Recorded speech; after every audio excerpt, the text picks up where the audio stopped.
Tahukah kamu ini adalah Jakarta 52 tahun yang lalu, tepatnya pada tahun 1971. Kondisi lalu lintas di kota Jakarta ternyata sudah padat sejak saat itu, dan becak masih diperbolehkan beroperasi di pusat Jakarta. Suasana kuno kota Jakarta sangat terasa jika dilihat pada saat ini.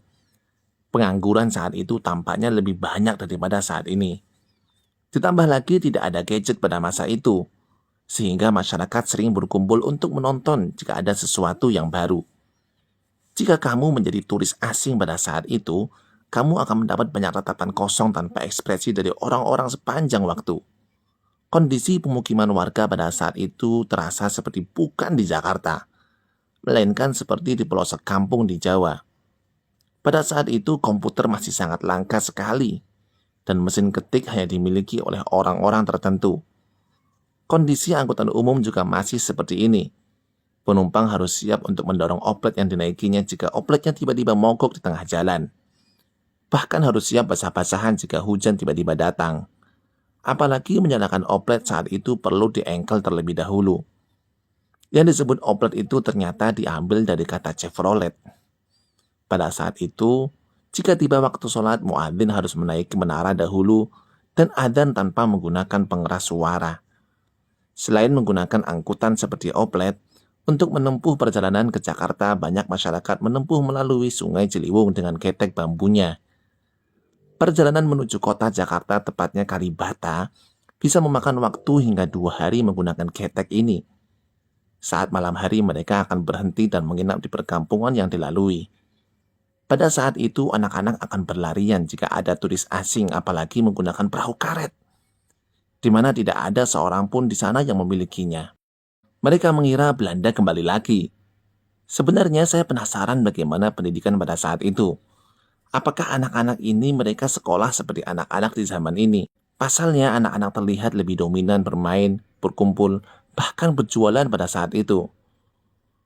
Air Sungai Ciliwung saat itu sepertinya masih terlihat sangat bersih sekali. Sehingga warga banyak yang beraktivitas di sepanjang Sungai Ciliwung. Mulai dari mencuci beras, mencuci baju, mandi, bahkan buang air besar. Uniknya menurut Gubernur DKI pada saat itu, masyarakat menganggap air sungai lebih bersih daripada air dari Grand Hotel Indonesia. Sehingga tempat pencucian baju yang disediakan pemerintah DKI justru tak terpakai sama sekali. Meski begitu, bantaran Sungai Ciliwung di daerah Kalibata sudah terlihat kumuh sejak saat itu. Yang menjabat sebagai Gubernur DKI saat itu adalah Bapak Ali Sadikin.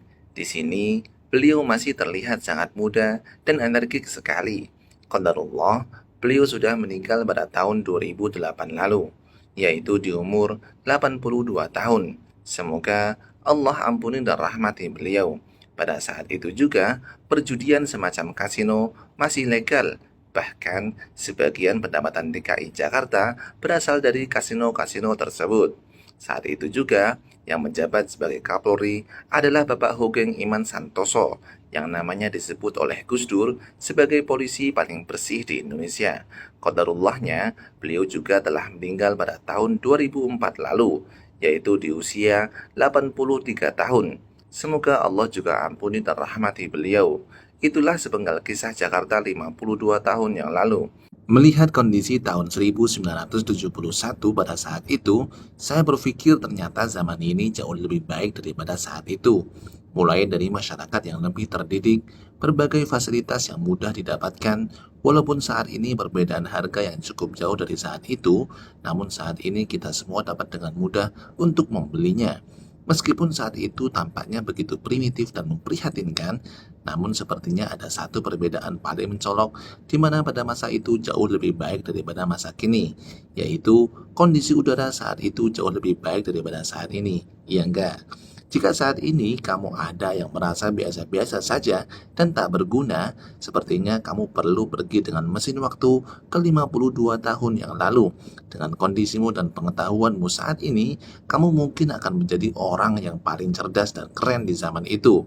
Jika Anda punya cerita dan pengalaman yang berkaitan dengan kondisi Jakarta 52 tahun lalu, semoga Anda berkenan membagikan pengalamannya kepada kami, generasi muda yang lahir di atas tahun 70-an. Apalagi jika Anda termasuk orang yang terlihat pada video-video ini. Terima kasih.